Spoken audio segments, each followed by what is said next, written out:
विधानसभा निवडणुकीमध्ये महायुतीला बहुमत मिळालेलं आहे, तर मवियाला विरोधी पक्षनेतेपद देखील मिळण्या इतक्या जागा मिळालेल्या नाही आहेत। या निकालानंतर मवियातील पक्षांसह इतर पक्षांनी ईव्हीएम वरती शंका उपस्थित केलेली आहे। त्यावरती आता महायुतीतील नेत्यांनी प्रत्युत्तर देखील दिलेलं आहे। आता छत्तीसगड निवडून आलं, तिथं ईव्हीएमचा घोटाळा नाही झाला। महाराष्ट्रामध्ये लोकसभेच्या निवडणुकीला आमचा दारुण महायुतीचा पराभव झाला, आम्ही पराभव मान्य केला, हा जनतेचा कौल आहे। तेव्हा ईव्हीएम परफेक्ट होतं का, तर त्यांचा विजय झाला असं नसतं बाबा। त्याच्यामध्ये ईव्हीएमला दोष द्यायचं काहीच कारण नाही। आम्ही यश अपयश हे मतदारांच्यावर अवलंबून असतं।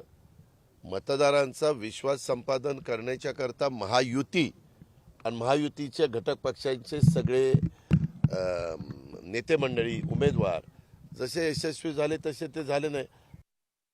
ईव्हीएम झारखंडमध्ये कशावर बॅलेट पेपरवर झाली का?